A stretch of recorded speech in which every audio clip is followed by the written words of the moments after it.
दिमागी बीमारियों की बात की जाए तो आजकल कॉमन है, आम है और लोगों की हमेशा दिक्कतें बनी रहती है कि किस डॉक्टर के पास हमें जाना है, किस हॉस्पिटल में हम जाएं कि वहां पर हमारा इलाज जो है वो समय पर और सही तरीके से हो पाए। इस वक्त मैं हूं छन्नी में, यहाँ पर pulse hospital and research centre है। यहाँ के एक डॉक्टर है जिन्हें अभी recently he national icon award for trusted neurologist दिया गया है और जम्मू कश्मीर के ये इकलौते डॉक्टर हैं। The most trusted neurologist of the year, Jammu and Kashmir, goes to Dr. Hashash Singh. To all of you.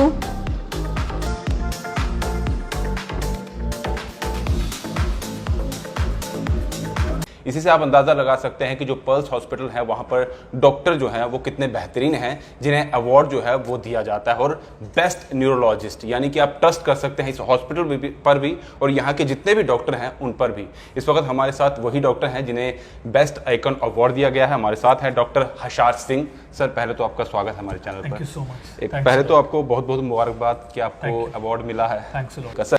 Common अगर बात की जाए न्यूरोलॉजिकल जो डिजीजेज रहती हैं, इसमें कौन कौन सी बीमारियां जो है वो दिमागी तौर पर देखी जाती हैं? जी देखिए, सबसे जो कॉमन हम न्यूरोलॉजिकल डिजीज़ देखते हैं उसमें हेडेक सबसे कॉमन है, क्योंकि आप देखते हैं कि ऑलमोस्ट 9 to 12% पॉपुलेशन को हेडेक डिसऑर्डर रहता है।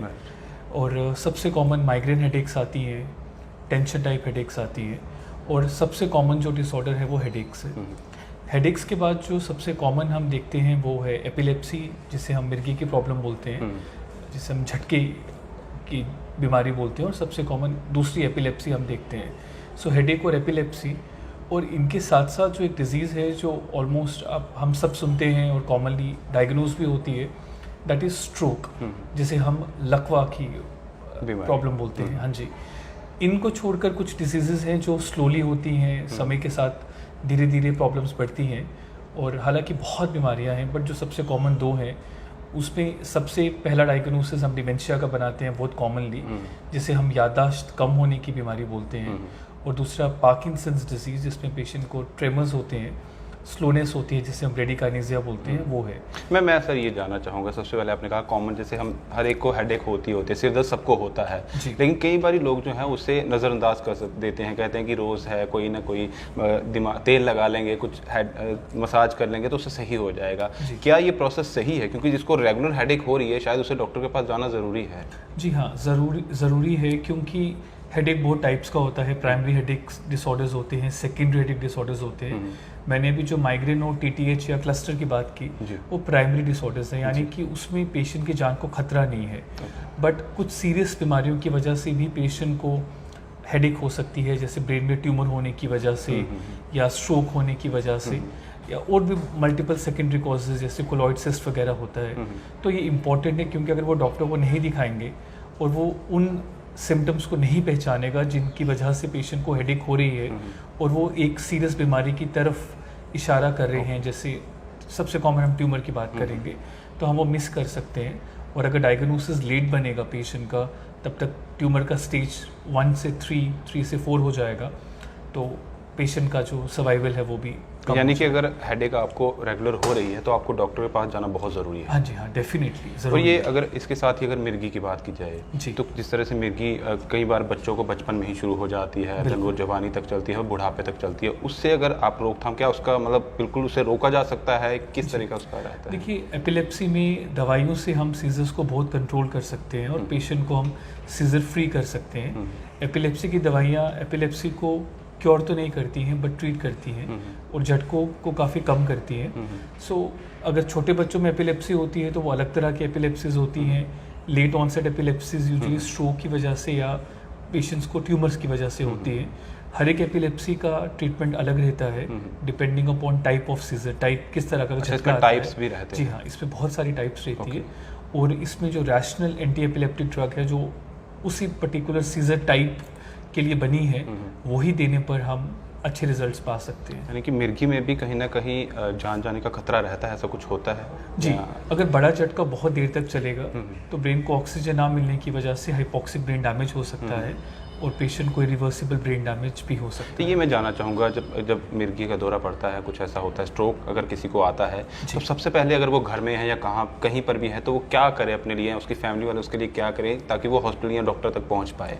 देखिए, एपिलेप्सी में सबसे इम्पोर्टेंट है कि जो पेशेंट है उसे एक फ्लैट सरफेस पे लिटा दिया जाए और लैटरली एक पोजीशन उसके दे दी जाए, सो दैट कि जो उसकी सेक्रीशंस हैं सब ओरल, वो सब सेक्रीशंस जो हैं वो बाहर आए, ना कि वो अंदर ले ले, लंग्स में एस्पिरेट कर ले, जिससे उसको निमोनिया हो यानी जाए। कि वो सांस जो लेता है अंदर बाहर करता है, या उसकी बात कर रहे हैं आप? जी, जो थूक आएगी उस समय, जो उस समय सेक्रीशंस आती हैं, वो सेक्रीशंस अगर पेशेंट को हम सीधा लिटा के रखेंगे तो वो एस्पिरेट कर सकता है, लंग्स पे जा सकता है, वो एक इम्पॉर्टेंट है।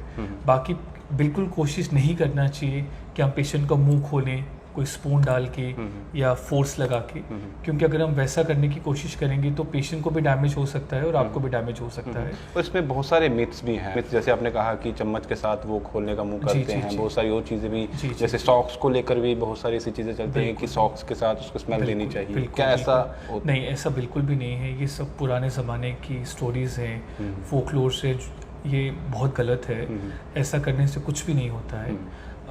जो एपिलेप्सी है वो प्योरली एक न्यूरोलॉजिकल डिसऑर्डर है और इसमें इन सब चीज़ों का कोई भी रोल नहीं है। एक है कि हर एक की याददाश्त पे पड़ा कि मैं भूल गया, मैंने कोई कल काम किया था आज भूल गया, या याददाश्त ऐसी रहती है, वो रेगुलरली वो भूलता जाता है। क्या ये भी कोई डिजीज़ है, ये भी कोई बीमारी? हाँ, देखिए, जो ये आपने जो बोला, ये एक्चुअली सबसे मोस्ट ऑफनली जो कॉज है वो स्ट्रेस है एक्चुअली, क्योंकि हर एक को डिमेंशिया तो नहीं होता, dementia is not that common, और वो एक पर्टिकुलर एज के बाद होता है।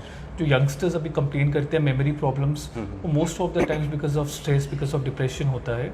बाकी और कुछ कॉजेज जैसे SLE हो गया, सिस्टमिक लूपस एरिथमेटोसिस, उसको छोड़ के कुछ वैस्कुलिटिक सिंड्रोम्स हो सकते हैं जिनमें मेमोरी प्रॉब्लम हो सकता है। बट लार्जली जो यंग पेशेंट में मेमोरी लॉस है वो स्ट्रेस की वजह से है। बहुत सारे पेशेंट्स अपने सिम्टम्स को गूगल करेंगे और उसके बाद जो डिजीज़ गूगल दिखाएगा वो सबसे सिवियर डिजीज़ दिखाएगा, उसके सबसे वर्स्ट फॉर्म होगी, और मरीज़ को एक्चुअली में उतना ज़्यादा दिक्कत नहीं होता।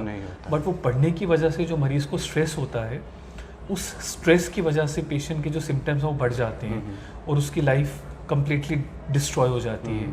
तो ऑब्वियसली फ़ायदे भी हैं, बट अभी अपनी बीमारी को बार बार सर्च करके, आपको जो डॉक्टर ने दवाई दी है उस पर विश्वास ना करके, बार बार उसके एडवर्स इफेक्ट्स पढ़ के अपनी मर्ज़ी से दवाई स्टॉप करना, अपनी मर्ज़ी से दवाई मन मुताबिक खाने की वजह से मरीज़ों को लाजली नुकसान ही हो रहा है। आपने बहुत सारे लोगों का इलाज किया है, आपके पास जो लोग आते हैं, किस तरह की बीमारियां आपके पास दिमागी तौर पर अभी तक जो आई है वो? जी, देखिए, मल्टीपल बीमारियां न्यूरोलॉजिक में बहुत डिजीज़ रहती हैं, बट सबसे कॉमन जो हम देखते हैं, जो ब्रेड एंड बटर रहता है न्यूरोलॉजी का, सबसे कॉमनली हम लोग हेडेक्स देखते हैं, स्ट्रोक देखते हैं, एपिलेप्सिस देखते हैं। स्ट्रोक की बात की जाए, किस तरह का स्ट्रोक की आप बात करें? देखिए, दो तरह का स्ट्रोक होता है, या तो वो इस्कीमिक स्ट्रोक होता है जिसे हम क्लॉट की वजह से वाला स्ट्रोक बोलते हैं, और दूसरा नस फटने की वजह से जिसे हम हैमरेजिक स्ट्रोक बोलते हैं। तो तकरीबन 80% पॉपुलेशन को जो होता है वो इस्कीमिक स्ट्रोक होता है और अराउंड 20% पॉपुलेशन को हैमरेजिक स्ट्रोक होता है। इसकी क्या मतलब, क्या जड़ क्या रहती है कि जिनको ये स्ट्रोक होता है, क्या प्रॉब्लम? जी, देखिए, जो सबसे कॉमनेस्ट कॉज है स्ट्रोक का वो हाइपरटेंशन है, डायबिटीज़ है, स्मोकिंग है, हाइपरलिपिडीमिया यानी कि कोलेस्ट्रॉल बढ़ना है, ओबेसिटी है, मोटापा, और ये सब चीज़ें लाइफस्टाइल मॉडिफिकेशन से ठीक हो सकती हैं। यही रिस्क फैक्टर्स हैं, चाहे वो किडनी की प्रॉब्लम हो, चाहे वो लिवर की प्रॉब्लम हो, चाहे वो हार्ट की प्रॉब्लम हो या स्ट्रोक हो। आज के समय की बात की जाए, क्योंकि दौड़ धूप है, हर एक को दौड़ना है, मोबाइल से काम भी करना है, फास्ट दुनिया है, जल्दी, और जंक फूड भी, क्योंकि जल्दबाजी में हम जो हमारा फ्रेश फूड होता है शायद वो नहीं खा पाते हैं, बाहर का खाना भी खाना पड़ता है। अपने लाइफस्टाइल में आपसे मैं जानना चाहूँगा आखिर में कि लाइफस्टाइल किस तरह से हम अपनाएं कि इन चीज़ों का हम पर कम असर हो? देखिए, सबसे इम्पॉर्टेंट ये है कि अपना जो BMI है उसको मेंटेन किया जाए, अपने BMI को 25 के नीचे रखा जाए, और उसके साथ ही जो आपका डेली सॉल्ट इंटेक है वो कम होना चाहिए। Salt intake is very important. अपनी जो कैलोरिक इंटेक है उसको भी हम अपनी बॉडी वेट के हिसाब से 1400 रिक्वायरमेंट है, 1600 उसको हम मेजर कर सकते हैं। और we should always involve in regular aerobic exercises. जैसे कुछ स्टडीज़ में है कि मिनिमम 10,000 स्टेप्स आपके डेली होने चाहिए। Okay. तो दैट इज़ वेरी इंपॉर्टेंट कि हम ब्रिस्क वॉक करें सो दैट जो हमारा BMR है वो ठीक रहे और हमारा जो बेसल मेटाबॉलिज्म है वो ठीक रहे। कहीं भी आपको कोई भी प्रॉब्लम दिमागी तौर पर मिलती है तो यहाँ पर सर हैं डॉक्टर हर्षाज सिंह, यहीं पर आपको मिल जाएंगे। कोई भी प्रॉब्लम होगी वो आपकी दूर कर देंगे और जो भी आपको एडवाइस अगर चाहिए होगी, बेस्ट एडवाइस, वो भी यहीं से इनसे मिलेगी। कि यहाँ पर 24/7 एमरजेंसी सर्विसेज ओपन रहती है।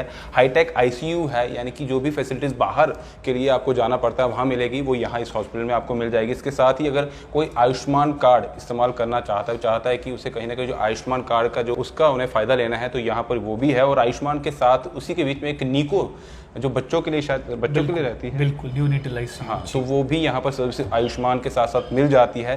साथ ही 24/7 यहाँ पर डायलिसिस भी अवेलेबल है। और जॉइंट रिप्लेसमेंट, सबसे बड़ी बात, जॉइंट रिप्लेसमेंट यहाँ पर फ्री ऑफ कॉस्ट होती है।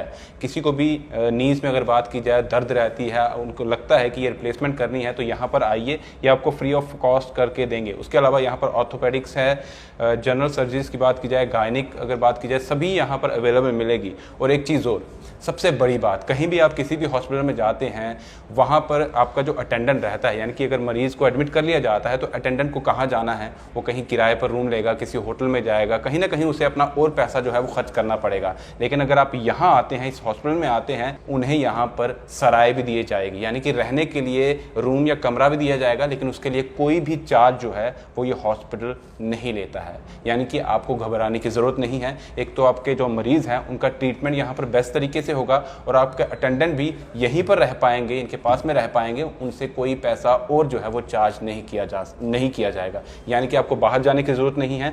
जम्मू के छन्नी हिम्मत में, जम्मू दरबार के पास ही पल्स हॉस्पिटल है, यहाँ पर आइए और सर से मिलिए। अगर आपको दिमागी तौर पर कोई भी प्रॉब्लम है, कोई भी चीज़, छोटी से छोटी दिमाग से रिलेटेड बीमारी है या हेडेक आपको रेगुलर हो रहा है, तो ज़रूर चेकअप करवाइए, बहुत ज़रूरी है, क्योंकि यही छोटी छोटी चीज़ें आगे आपकी मुश्किलें जो है वो बढ़ा सकती है। लास्ट में सर आपकी तरफ से कोई एडवाइस देना चाहेंगे? मैं बस यही कहना चाहूँगा कि अपने जो सिम्टम्स हैं, अगर आपके हेडेक है, बैक पेन है, या हाथ सुन हो जाते हैं, नमनेस है, मेमोरी का प्रॉब्लम है, या ट्रेमर्स होते हैं यानी कि हाथ हिलते हैं, तो उन सब सिम्टम्स को आपको लाइटली नहीं लेना चाहिए और जितना जल्दी आप अप्रोच कर सकते हैं आप दिखाना चाहिए डॉक्टर को, क्योंकि जब हम बीमारी का डायग्नोसिस जल्दी करेंगे तो पेशेंट को रिलीफ होने का चांस उतना ही बीमारी में ज़्यादा होगा। ज़रूर, और ज़रूर आइए, डॉक्टर हर्षाज सिंह यहीं पर आपको मिल जाएंगे पल्स हॉस्पिटल में। कभी भी आप आ सकते हैं, 24 आवर्स सर्विस यहाँ पर ओपन रहती है।